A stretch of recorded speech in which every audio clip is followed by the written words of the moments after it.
अभी जो आपके जितने दिन बचे हैं मनुष्य जीवन के, ये प्राय प्रश्न बना रहता है, मुझसे पाप हो गए, क्या क्षमा कर देंगे भगवान? तो ध्यान से सुनिए, मनुष्य जीवन में अभी जो आपके दिन बचे हैं, यदि उन दिनों का ज्ञान पूर्वक सदुपयोग करें, अर्थात नाम जप करते हुए पूर्व में जो पाप किए पुनः ना होने पावे, तो मैं तुम्हें वचन देता हूं कि तुम्हारे सारे पाप मेरे प्रभु क्षमा कर देंगे, तुम्हें कोई भी पाप का दंड नहीं भोगना पड़ेगा। जितनी श्वासें अब बची हैं, जितना जीवन बचा है, अब ज्ञान पूर्वक व्यतीत कीजिए, कोई पाप कर्म जो पीछे हुए पुनः मत कीजिए और नाम जप कीजिए, सारे पाप आपके प्रभु क्षमा कर देंगे। गीता जी, सर्वधर्मान् परित्यज्य मामेकं शरणं व्रज अहं त्वां सर्वपापेभ्यो मोक्षयिष्यामि मा शुचा। श्री भगवान के वचन है। जो गृहस्थी में रह करके अपने परिवार से हंसता है, बोलता है, व्यवहार करता है, खाता पीता चलता उठता बैठता है, पर ऐसे जैसे विदेश में आए हुए मेहमान, गृहस्थी में कैसे भगवत प्राप्त?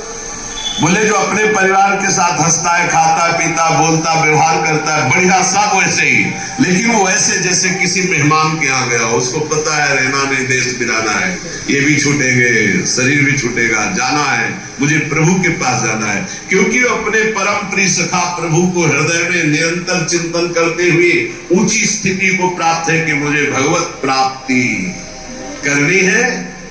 ये सब केवल एक व्यवहार मात्र है। वो उस स्थिति में परिवार में रहता हुआ, संसार में रहता हुआ शायद ही कोई समझ पावे कि कितनी ऊंची कोटि का महात्मा है वो। गृहस्थ में रहते हुए, जो अपने परिवार में रहते हुए प्रेम व्यवहार करते हुए, कमाते खाते हुए, हर समय भगवत स्मरण करते हुए ऐसे रहता है जैसे किसी मेहमान के यहाँ कि मुझे तो जाना है, नहीं घर मेरा, मकान मेरा, मेरी वस्तु मेरी, नाथ सकल संपदा तुम्हारी, मैं सेवक समेत सुतनारी, मुझे तो आप चाहिए। देखो, जब तक तुम संसार की कामनाओं से निवृत्त नहीं होगे तो ये संसार तुम्हें फंसाए रखेगा। तुम्हारा सारा साधन भजन जो परलोक प्रदान करने वाला है, ये संसार नष्ट कर देगा। संसार की कामनाओं की जब तक निवृत्ति नहीं होती तब तक संसार फंसाए रखता है, और ये जितना साधन भजन बनता है सब खा जाता है संसार। तुम कहलाओगे भगत, लेकिन तुच्छ विषयों में अपने भजन को बेचने वाले भगत नहीं कहलाते। तुम जैसे तैसे अपनी इंद्रिय और मन को बिखेर रखा है, इंद्रियां मन तुम्हारे भजन को नष्ट कर रही है। अत्यंत तुच्छ असत जड़ दुख रूप भोगों में वो मूर्ख अपने भजन को छीन कर लेता है, भजन को बर्बाद कर देता है। इसलिए इस संसार की लौकिक वस्तुओं को जो तुम्हें प्राप्त है भगवत अर्पित करके प्रसाद रूप भोगो, और निर्मल परमानंद की प्राप्ति के लिए कोई इच्छा मत करो, अपने भजन को बचा के रखो। ये पदार्थ आदि तो भगवान अपने आप तुम्हारी व्यवस्था करेंगे, तुम भजन से भगवान की प्राप्ति की चाह करो। जो इस बात को स्वीकार कर लेते हैं उनके अंदर एक नई कामना जागृत होती कि कुछ लोग तो ये जान जाए कि मैं भजन करता हूं, ये बहुत जोर की इच्छा होती है। हमें और कुछ भोग नहीं चाहिए, इतना तो है कि लोग ये हमारा सम्मान करके करें कि बड़ा भजनानंदी है, बड़ा त्यागी है, बहुत अच्छा है, गृहस्थी में रहते हुए महात्मा है, या विरक्ति होते हुए कितना बढ़िया महात्मा है, ये काम सुनने के लिए लालायित रहते। लोग मेरी योग्यता को जाने कि मैं कितना अच्छा हूं, ऐसी इच्छा जो करता है तो इच्छा करते ही वो परम पद का अधिकार खो देता है। समझ लो, लोगों में जानकारी फैलाने की इच्छा मतलब संसार में सतबुद्धि मतलब प्रतिष्ठा कीर्ति की चाह मतलब भगवत प्राप्ति की योग्यता खो देना। ये तीन बातें बड़ी दुर्लभ हैं। निर्धनता में भी दूसरों की सेवा करने का, दान देने का उत्साह,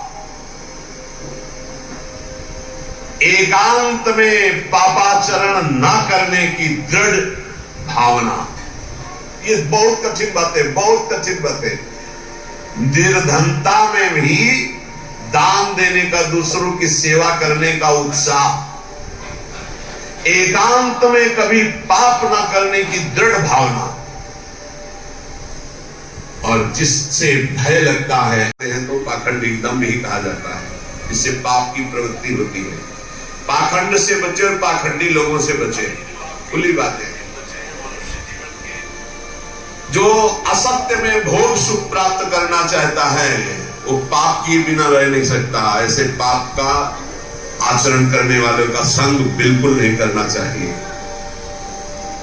अहंकार पापों की रति प्रदान करता है, इसलिए अहंकारी का संग नहीं करना चाहिए, अहंकार का संग नहीं करना चाहिए। पाखंड में धारण करना चाहिए, पाखंडियों का संग नहीं करना चाहिए।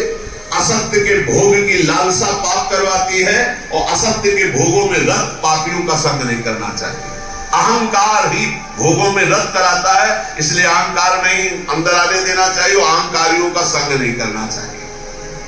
प्रभु की ओर अग्रसर होने वाले जितने साधक हैं उनको सावधान रहना चाहिए ऐसे अहंकारी असत भोगों में लगे हुए पाखंडियों से। कल्याण के मार्ग पर चलना है तो अधर्म और अनीति और पाप कर्म छोड़ने की दृढ़ प्रतिज्ञा करनी होगी। अगर हम सावधानी से नहीं संग करेंगे तो बहुत ही पाखंड का बोलबाला है। आप ऐसा ना समझ लें, कलिकाल है। ये मन चले लोग जो भगवान की प्राप्ति का कोई मार्ग ही नहीं जानते, जिसकी बातचीत में थोड़ा भी लोभ दिखाई दे, जिसकी बातचीत में थोड़ा भी काम आदि दोष का लक्षण दिखाई दे, कभी सहयोग नहीं करना चाहिए, चाहे जितना बड़ा कोई हो, दूरी बना के रखनी चाहिए। इसीलिए पहला शब्द लिखा है पाप की निवृत्ति के लक्षण, तो बोले पाखंड और पाखंडी लोगों के संग का त्याग कर देना चाहिए। दूसरा, असत्य भोगों में जिनकी रति है उस असत्य भोग और असत्य भोगों में रति करने वाले का त्याग कर देना चाहिए। तीसरा, अहंकार और अहंकार की वृत्तियों में फंसे हुए लोगों का, इनका त्याग कर देना चाहिए। जिसको कल्याण मार्ग में चलना है, अधर्म अनीति और पाप कर्म छोड़ने की दृढ़ प्रतिज्ञा करनी चाहिए। जो पीछे पाप हो गए हैं वो इसी प्रतिज्ञा से भस्म हो जाते हैं। कभी भी इन नकारात्मक भाव रखने वालों का संग करने वाला सकारात्मक भाव में आगे नहीं बढ़ सकता है। इसलिए बहुत सावधान रहना चाहिए।